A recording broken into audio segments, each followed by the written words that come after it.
All of this was done not in isolation. It was sustained, defended, and covered for by an alliance of elite institutions, from the media to the so-called expert class to big tech to the federal bureaucracy itself. They abdicate their responsibility to the American people. This de facto boycott is not just a refusal to participate, it's a refusal to serve the American people who deserve answers about who is truly leading their government. President Biden's decline did not suddenly begin in June of 2024. It was a persistent and obvious truth that was evident for years to anyone who was willing to see it. President Biden was mentally unfit to carry out the responsibilities of the most powerful office in the world. Today, the United States Senate takes on one of the most serious questions in American political life. Was President Joe Biden mentally fit to serve as President of the United States? Senators confront what they call a systemic failure of leadership, arguing that Biden's mental decline was obvious for years, yet deliberately hidden by powerful institutions, the media, big tech, and even members of his administration. Thank you. I do want to begin by expressing my sincere gratitude to Chairman Grassley for granting me the privilege of co-chairing this committee with my esteemed colleague, Senator Cornyn. The title of the hearing, Unfit to Serve, captures a sobering and undeniable truth. President Biden was mentally unfit to carry out the responsibilities of the most powerful office in the world. Given his mental incapacity, the American people deserve to know who was running the country the last 4 years.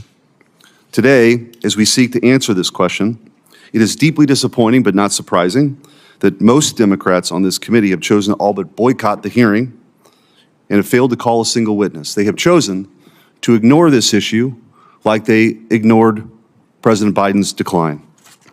Their absence speaks volumes, an implicit admission that the truth is too inconvenient to face. By refusing to engage in this critical examination, they abdicate their responsibility to the American people.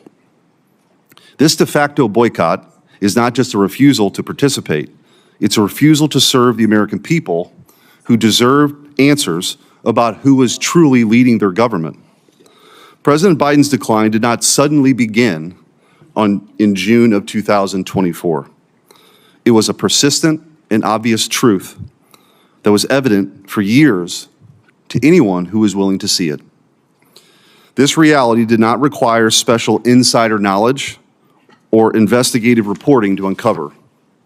We didn't need Jake Tapper and Alex Thompson to tell us what millions of Americans could freely observe with their own eyes. The truth was glaringly obvious. Anyone who was paying attention could tell that the emperor had no clothes. Nearly a year ago, I took the historic step as the first U.S. Senator to formally call for the invocation of the 25th Amendment against President Biden. I sent letters to every cabinet secretary and the vice president laying out the urgent case. Our nation was effectively without a leader. The absence of a functioning president wasn't an abstract issue. It inflicted severe consequences on our nation, consequences that touched every aspect of American life. On border policy, our nation's borders were handed over to the radical left-wing element of the administration, throwing open our borders to 15 million illegal aliens, an unprecedented immigration crisis that pulled our nation into chaos. On foreign policy, haphazard and reckless decisions placed our warfighters in jeopardy, escalated conflicts around the globe, and led to a catastrophic humiliation on the world stage that claimed the lives of 13 American soldiers, including one Missourian, during the disastrous withdrawal from Kabul. On the economy, rampant inflation drove up the cost of life's essentials, making them unaffordable to countless hardworking families. In the realm of culture, the regime censored free speech, closed down churches, targeted traditional Catholics and parents at school board meetings, and let an unelected class of left-wing radicals degrade, attack, and lie about our history and our heritage. A poisonous anti-Western, anti-American ideology that had once been confined to elite university classrooms suddenly became the official White House policy. All of this was done not in isolation. It was sustained, defended, and covered for by an alliance of elite institutions, from the media to the so-called expert class to big tech to the federal bureaucracy itself.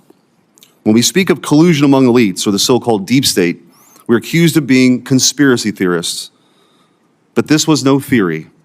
It was plain and overt, out in the open for everyone to see.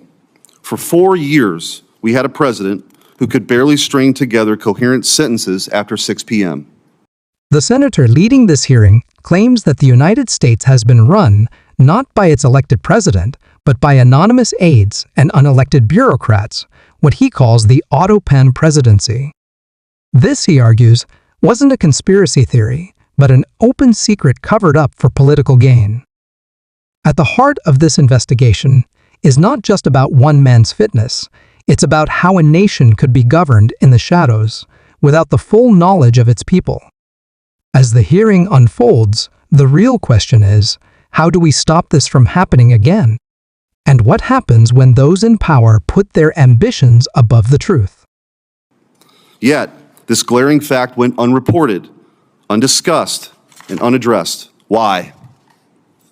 Because the Democrat Party, corporate media, federal bureaucracy, and big tech companies collaborated to conceal the truth from the American people, not out of ignorance, but because it advanced their own interests. In the absence of a functioning president, chaos took hold. An empty vessel occupying the Oval Office becomes a puppet for those surrounding him. Many elected officials, including some in this chamber, have used autopens, a mechanical device that replicates a signature. There's nothing inherently wrong with that, so long as we are the ones actually making the decisions. But under President Biden, the Autopen became a troubling symbol, a symbol of an absentee president and an executive branch directed by nameless, faceless aides that no one outside of Washington, D.C. had ever